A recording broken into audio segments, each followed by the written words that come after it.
بسم اللہ الرحمن الرحیم۔ اسلامی گائیڈنس ود حافظ محبوب کی طرف سے آپ کے سامنے تفسیری سلسلے کو آگے بڑھاتے ہوئے تفسیر سے متعلق ایک اور لیکچر آپ کی خدمت میں پیش گزشتہ سے پیوستہ کرتے ہوئے، جیسا کہ آپ کو معلوم ہے کہ ہم قصہ تخلیق آدم جو ہے اس کو پڑھ رہے ہیں، اور ہم قرآن کریم کی سورہ بقرہ کی آیت نمبر 36 تک کی جو ہے تفسیر بیان کر چکے ہیں۔ اب ہم آیت نمبر 37 اور 38 کی طرف بڑھیں گے۔ چنانچہ جیسا کہ آپ کو معلوم ہی ہوگا کہ قصہ تخلیق آدم میں ہم آدم علیہ السلام کی لغزش کہ وہ جو درخت کا پھل کھایا یا چکھا، اس حوالے سے ہم نے آیات پڑھی۔ تو پھر ہوا یوں کہ اس کے بعد آدم علیہ السلام بہت پریشان ہوئے، بہت نادم ہوئے، بہت روئے زاری کی، اور بالآخر اللہ جل شانہ نے آدم علیہ السلام کو توبہ کے لیے خود جو ہے وہ کلمات سکھائے۔ چنانچہ ارشاد ہوتا ہے فَتَلَقَّى آدَمُ مِن رَبِّهِ كَلِمَاتٍ، پھر سیکھ لیں آدم نے اپنے رب سے چند باتیں، فَتَابَ عَلَيْهِ، پھر متوجہ ہو گیا اللہ اس پر، انہو هو التواب الرحیم، بے شک وہی ہے توبہ قبول کرنے والا مہربان۔ چنانچہ وہ کلمات کیا تھے؟ ان کلمات کا ذکر سورہ اعراف کے اندر ہے۔ حضرت ابن عباس رضی اللہ تعالی عنہ کی روایت کے مطابق وہ کلمات تھے ربنا ظلمنا انفسنا وان لم تغفر لنا وترحمنا لنکونن من الخاسرین، کہ اے اللہ ہم نے اپنی جانوں پر ظلم کیا، اور اگر تو ہمیں نہ بخشے اور ہم پر رحم نہ کرے تو ہم گھاٹا پانے والوں میں سے ہو جائیں گے۔ چنانچہ ان الفاظ کے ساتھ دعا مانگی، اور اللہ جل شانہ نے جیسا کہ آیت میں تصریح ہے فتاب علیہ، اللہ تعالیٰ نے حضرت آدم اور حضرت ام حوا رضی اللہ تعالیٰ علیہ السلام کی وہ توبہ قبول کی۔ اچھا، یہاں 3-4 باتیں جو ہیں بڑی اہم ہیں۔ پہلی بات تو یہ کہ دعا کے کلمات اللہ نے آدم علیہ السلام کو خود سکھائے۔ اس سے ہمارے لیے میں سمجھتا ہوں قیامت تک کے لیے اس میں ایک درس ہے کہ قرآن کریم کے اندر جو دعائیں ہمیں سکھائی گئی ہیں، چاہے وہ ربنا ظلمنا انفسنا وان لم تغفر لنا کی صورت میں ہو جو کہ ہمارے اجداد نے مانگی، چاہے وہ دعا ربنا لا تؤاخذنا ان نسینا او اخطأنا کی صورت میں ہو، تو قرآن کریم کے اندر جتنی دعائیں ہیں، اور اس کے ساتھ ساتھ حدیث کے اندر جتنی دعائیں ہیں، اور اس کے ساتھ ساتھ ہمارے بزرگوں سے جتنی دعائیں جو ہیں وہ منقول ہیں، تو گویا ایک خزانہ عامرہ ہے۔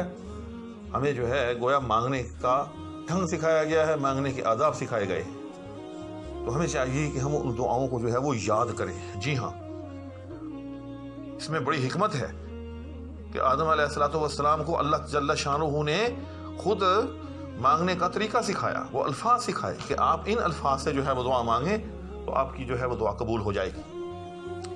تو ہمیں جو الفاظ سکھائے گئے ہیں، جو دعائیں سکھائی گئی ہیں، ہمیں بھی چاہیے کہ ہم انہی الفاظ سے جو ہے وہ دعا مانگیں۔ اس کے بعد دوسری چیز ان آیات میں جو ہمیں معلوم ہوتی ہے کہ وہ توبہ کرنا، توبہ کا طریقہ، تو توبہ کے 3 اجزاء جیسا کہ علماء نے لکھے ہیں، 3 رکن ہیں ایک طرح سے توبہ کے۔ سب سے پہلے یہ کہ آپ جس کام کو کر رہے ہیں، جو جرم آپ سے سرزد ہوا ہے یا ہو رہا ہے، اس کو چھوڑیں فوری طور پر اور اس پر ندامت اختیار کریں۔ ٹھیک، اس کے بعد پہلا نمبر ندامت ہے۔ جی ہاں، اس پر ندامت اختیار کریں، اور دوسرا سٹیپ کہ اس کو ترک کریں۔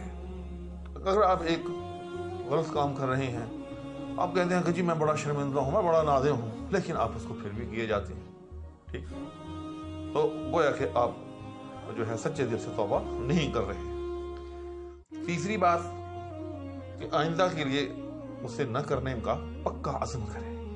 جی ہاں، یہ 3 سٹیپ۔ سب سے پہلے جو ہو چکا ہے اس پر ندامت. نمبر 2 اس کو فوری طور پر کوئٹ کریں, اس کو چھوڑیں. اور نمبر 3 آئندہ کے لیے پختہ عزم کریں کہ آئندہ اس کے قریب نہیں جانا. اچھا یہ جو ہے پہلا سٹیپ, دوسرا سٹیپ کہ اس کو چھوڑیں, اس میں یاد رکھیے گا ایک چیز یہ بھی شامل ہے کہ آپ سے جو جرم ہوا ہے اس کی جتنی تلافی آپ کر سکتے ہیں وہ تلافی ضرور کریں. جی ہاں, بعض اوقات ایسی چیزیں ہوتی ہیں, ایسے جرم ہوتے ہیں کہ ان کی جو ہے وہ تلافی ہو سکتی ہے. جی ہاں, کچھ نہ کچھ تلافی ہو سکتی ہے. تو جتنی تلافی آپ کر سکتے ہیں اتنی تلافی آپ کریں. یہ لازم ہے, یہ فرض ہے. اگر آپ اس کی جو تلافی ہو سکتی ہے وہ نہیں کرتے تو وہ پھر بھی آپ کی وہ توبہ قبول نہیں ہے. میں اس کی مثال دوں گا, پھر آپ کو بات سمجھ میں آ جائے گی. مثال کے طور پر ایک شخص ہے, زید ہے, اس نے بکر کی جو ہے زمین دبا رکھی ہے. کسی حوالے سے اس نے وراثتاً یعنی آگے سے آگے چلتی اس کو معلوم ہو گیا کہ یہ زمین میری نہیں ہے, یہ بکر کی زمین ہے. ٹھیک, اب وہ بڑا ندامت مارا پھر رہا ہے, بڑا شرمندہ ہے. ٹھیک, دل میں جو ہے وہ اللہ تعالیٰ سے دعا مانگ رہا ہے, یا اللہ یہ بڑا میں نے ظلم کیا ہے کہ میں نے بکر کی زمین جو ہے وہ دبا رکھی ہے. جب تک وہ بکر کی زمین اس کو حوالے نہ کرے اس کی توبہ کا کوئی جو ہے وہ شمار نہیں ہے. جی ہاں, تو یہ تو بات کا مسئلہ ہے کہ وہ مطلب یہ ہے کہ عزم کرے کہ آئندہ میں دوبارہ میں ایسا نہیں کروں گا. لیکن سب سے پہلے اسے جو کرنا ہے وہ یہ کرنا ہے کہ جو زمین اس نے دبا رکھی ہے وہ چھوڑے. جی ہاں, اسی طرح سے کوئی چور ہے, میں مثال دے رہا ہوں, کوئی چور ہے, اس نے کسی کی جو ہے چوری کی ہوئی ہے, کسی کا مال جو ہے اس نے چرایا ہوا ہے اور وہ اب شرمندہ ہے کہ اس کو چاہیے کسی نہ کسی طرح وہ مال جو ہے اس کے مالک کے حوالے کرے اگر اس کے پاس وہ قابل واپسی ہو. ٹھیک, اسی طرح سے اگر کسی نے کسی کا مال غصب کر رکھا ہے, دبا رکھا ہے, چھین رکھا ہے, اپنے قبضے میں لے رکھا ہے, تو وہ کہتا ہے کہ جی اب میں جو ہے وہ تائب ہونا چاہتا ہوں, اب میں بڑا شرمندہ ہوں, مجھے اپنے کیے پر بڑا دکھ ہے. تو فرسٹ سٹیپ کیا ہے کہ وہ اس کو واپس کرے, اس کی زمین جو ہے وہ واپس کرے. جی ہاں, اسی طرح سے یہ بہت سی اس کی مثالیں دی جا سکتی ہیں. کسی نے کوئی بااختیار آدمی تھا, کوئی افسر تھا, کوئی عہدے پر تھا, اس نے کسی سے رشوت لی. اب اس کے دل کے اندر یہ احساس پیدا ہوا کہ اوہ یار وہ غریب آدمی تھا, شریف آدمی تھا, کام کروانے آیا تھا, جبکہ میرا یہ ایک فرض منصبی تھا کہ میں اس کا کام کرتا, لیکن میں نے جو ہے نفس کے بہلاوے میں آ کر جو ہے اس سے پیسے بٹور لیے.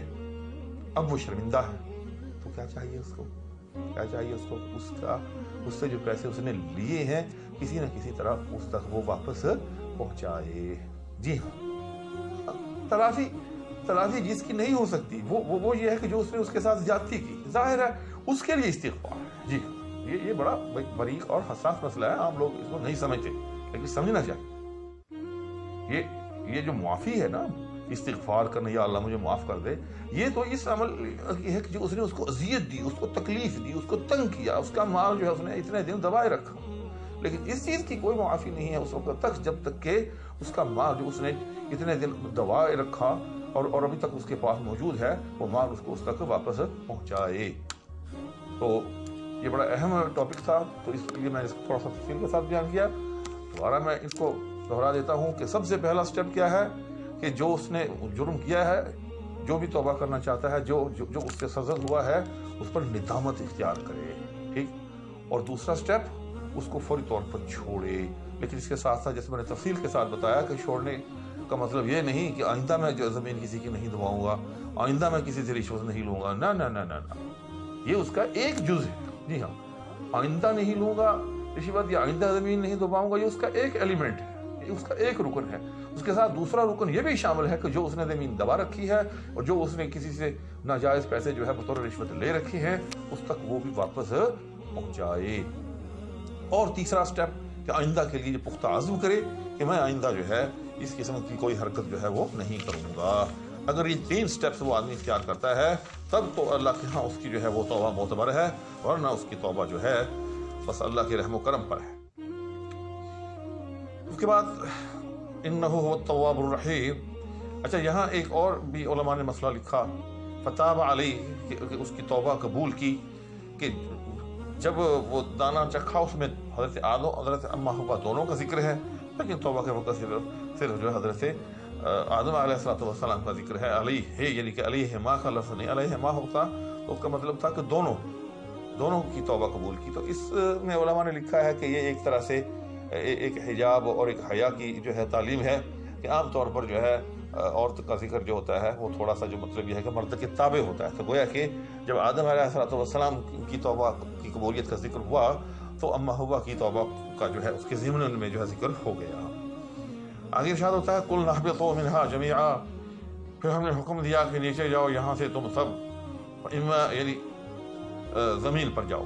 اچھا، یہاں ایک اور بڑا جو ہے مسئلہ ہے مفسرین کے اندر، جدید میں بھی اور قدیم میں بھی، کہ یہ جو اترنے کا لفظ ہے تو یہ جنت جو ہے وہ کہاں تھی؟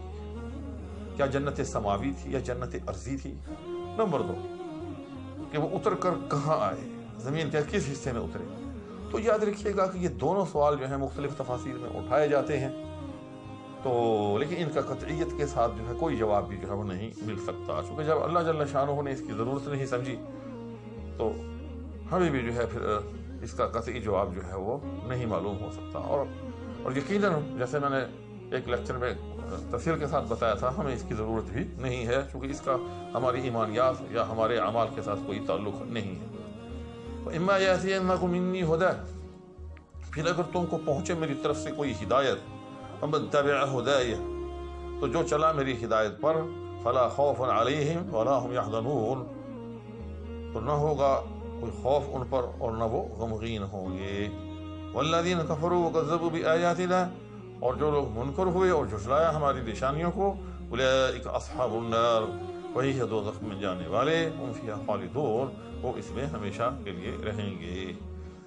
تو یہ اللہ تعالیٰ نے ایک نصاب بھی بتا دیا اور ایک رول بھی جو ہے دنیا کو دے دیا کہ اب انبیاء کا سلسلہ جو ہے وہ شروع کیا جاتا ہے، جو آدم علیہ السلام سے شروع ہوگا اور حضرت محمد رسول اللہ صلی اللہ علیہ وسلم پر جا کر مختتم ہو جائے گا، اور جو بھی ہے ان کی تعلیمات پر عمل کرے گا تو اس پر جو ہے نہ کوئی خوف ہوگا اور نہ کوئی حزن ہوگا۔ خوف یاد رکھیے گا کہتے ہیں کہ انسان کو مستقبل کے حوالے سے کوئی ڈر ہو کہ یوں نہ ہو جائے یوں نہ ہو جائے، اور حزن کہتے ہیں کہ ماضی کے حوالے سے جو انسان کے ساتھ کوئی حادثہ واقعہ کوئی خسارہ کوئی نقصان پیش آ جائے، وہ خوف یار یہ کیوں ہوا، جس میں غمگین ہونا۔ تو فرمایا کہ نہ وہ غمگین ہوں گے اور نہ ان پر کوئی خوف ہوگا۔ والذین کفروا وکذبوا بآیاتنا، اور جو کفار ہوں گے اور جو مکذبین یعنی ہماری آیات کو جھٹلانے والے ہوں گے، ظاہر ہے وہ آنکھ والے ہوں گے۔ تو اللہ تعالیٰ ہمیں معاف فرمائے۔ اب قیامت تک کے لیے اللہ تعالیٰ نے یہ اعلان کر دیا ہے کہ انبیاء کی شریعت جو ہے وہ آ چکی ہے، جو آدمی اس شریعت پر چلے گا تو قیامت کے دن وہ کامیاب و کامران ہوگا، وہ خوشی خوشی جنت میں جائے گا، اس کو کسی قسم کا جو ہے وہ کوئی خوف ہوگا اور نہ ہی جو ہے اس کو کسی قسم کا کوئی غم ہوگا۔ کیوں خوف اس لیے نہیں ہوگا کہ وہ جنت میں چلا جائے گا، اور غم اس لیے نہیں ہوگا کہ بظاہر جو چیزیں دنیا کے اندر اس سے چوک گئیں تو لیکن جب وہ جنت کی نعمتیں دیکھے گا تو وہ سارے کا سارا جو ہے وہ چوک جانا اور وہ خسارے اور وہ نقصانات جو دنیا میں اس کو ہوئے وہ بھول جائیں گے، اس کو کوئی کسی قسم کا جو ہے اس کے ذہن میں بھی نہیں رہے گا، اس حوالے سے کوئی غم جو ہے اس کے قریب تک بھی نہیں آئے گا، وہ اتنا جو ہے وہ خوشباش جنت کے اندر ہوگا۔ جبکہ اس کے برعکس جو ہے جو جھٹلانے والے اور کافر ہوں گے، ظاہر ہے وہ آگ میں جلیں گے۔ تو اللہ تعالیٰ جو ہے ہمیں انبیاء کی تعلیمات پر عمل کرنے کی توفیق عطا فرمائے۔ اس وقت ظاہر ہے جو شریعت ہے وہ حضور اکرم صلی اللہ علیہ وسلم کی ہی غیر منسوخ شریعت ہے، تو ہمیں تو آپ صلی اللہ علیہ وسلم کی ہی شریعت پر جو ہے وہ چلنا ہے۔ اب قیامت تک کے لیے اسی میں نجات ہے، ان الدین عند اللہ الاسلام۔ تو اگر ہم چاہتے ہیں کہ ہم پر کوئی خوف نہ ہو کوئی غم نہ ہو تو ہمیں جو ہے پوری توجہ کے ساتھ پورے اخلاص کے ساتھ آپ صلی اللہ علیہ وسلم کی تعلیمات پر عمل پیرا ہونا چاہیے۔ اس التماس کے ساتھ کہ چینل کو کائنڈلی سبسکرائب بھی کر لیں، ساتھ میں بیل آئیکن کو بھی پریس کر لیں، اور انشاءاللہ اس وعدہ کے ساتھ کہ یہ سلسلہ جو ہے اسی طرح سے چلتا رہے گا۔ آپ میرے چینل کے ساتھ وابستہ رہیں۔ السلام علیکم ورحمۃ اللہ وبرکاتہ۔